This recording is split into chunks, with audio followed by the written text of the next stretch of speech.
আমরা যখন অনলাইনে কিছু একটা শেয়ার করি তারপর ঠিক কী হয় তা কি কখনো ভেবে দেখেছি? আমাদের ডিজিটাল কার্যক্রমের এমন অনেক ফলাফল আছে যা হয়তো চোখের আড়ালেই থেকে যায়। চলুন সেই ভাইরাল প্রতিধ্বনির পেছনের গল্পটা আজ একটু জেনে নেওয়া যাক। তো শুরুতেই একটা প্রশ্ন, অনলাইনে কিছু একটা শেয়ার করার পেছনে আসল বা লুকানো মূল্যটা কি হতে পারে? আজকের আলোচনার মূল কেন্দ্রবিন্দু কিন্তু এটাই। আমাদের আলোচনার প্রথম পর্ব হচ্ছে ডিজিটাল রিপল এফেক্ট, মানে ডিজিটাল দুনিয়ায় আমাদের কাজের প্রভাব কিভাবে একটা ঢেউয়ের মতো করে ছড়িয়ে পড়ে। ব্যাপারটা অনেকটা এরকম, ধরুন শান্ত পুকুরে একটা ঢিল ছুড়লে কেমন ঢেউ ছড়িয়ে পড়ে, ঠিক সেভাবেই আমাদের প্রত্যেকটা পোস্ট বা শেয়ার এক একটা ডিজিটাল ঢেউ তৈরি করে। আর এই ঢেউটা আমাদের স্ক্রিন ছাড়িয়ে বহু দূরে চলে যায়। এমনকি আমরা হয়তো সেই পোস্টের কথা ভুলেই গেছি, কিন্তু তার প্রভাবটা থেকেই যায়। আচ্ছা, এই ডিজিটাল ঢেউয়ের ধারণা তো বোঝা গেল। এবার চলুন আমরা যে সূত্রটা নিয়ে আলোচনা করছি সেটার একেবারে মূল কথায় চলে যাই। এই পর্বের শিরোনামটা বেশ ইন্টারেস্টিং, ঘুমের মধ্যে পাপ। ব্যাপারটা বেশ কৌতূহলোদ্দীপক, তাই না? ঘুমিয়ে ঘুমিয়ে পাপ অর্জন করবেন না।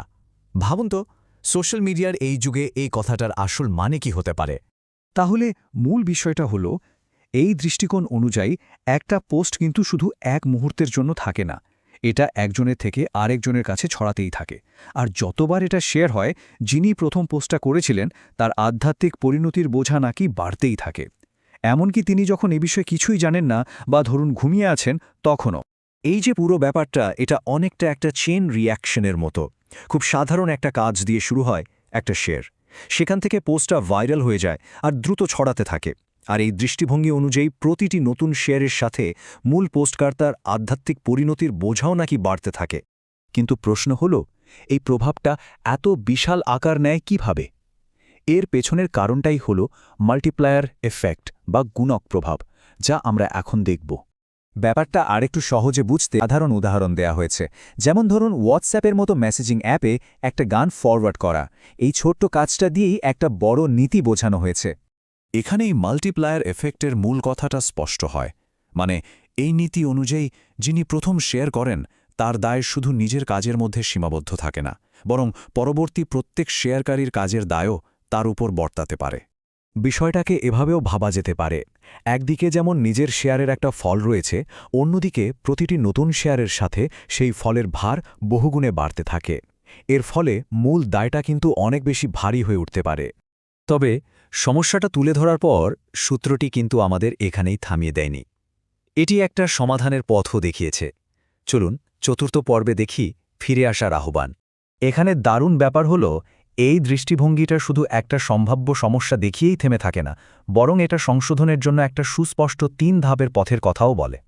আর এই হলো সেই ৩টা ধাপ। প্রথমত, কাজটা বন্ধ করা। দ্বিতীয়ত, ক্ষমার আবেদন করা। এবং তৃতীয়ত, সত্যের দিকে ফিরে আসা। চলুন দেখি এই শেষ ধাপটার মানে ঠিক কী। তো সত্যের দিকে ফিরে আসা বলতে আসলে কি বোঝানো হচ্ছে? এর মানে হলো উপদেশের জন্য মনকে খোলা রাখা, এমন একজন হওয়া যাকে সঠিক পথের কথা মনে করিয়ে দিলে তিনি তর্ক না করে বা দেরি না করে সঙ্গে সঙ্গে সেই উপদেশটা মেনে নেন এবং সে অনুযায়ী কাজ করেন। তাহলে সব মিলিয়ে মূল কথাটা কি দাঁড়ালো? এই দৃষ্টিভঙ্গি থেকে দেখলে ডিজিটাল দুনিয়ায় দায়িত্বশীল থাকাটা কোনো একবারের সিদ্ধান্ত নয়। এটা একটা ধারাবাহিক প্রক্রিয়া, যেখানে নিজের কাজ সম্পর্কে সব সময় সচেতন থাকতে হয় আর প্রয়োজনে নিজেকে শুধরে নেয়ার জন্য প্রস্তুত থাকতে হয়। আর শেষে এই আলোচনাটা আমাদের একটা খুব বড় প্রশ্নের সামনে দাঁড় করিয়ে দেয়। এই যে শেয়ারের পর শেয়ার হতেই থাকে, এই অন্তহীন পৃথিবীতে আমাদের দায়িত্বের সীমাটা ঠিক কোথায় গিয়ে শেষ হয়? এই বিশ্লেষণ শেষ হওয়ার পরেও এটা একটা গভীর প্রশ্ন যা আমাদের ভাবাতে পারে।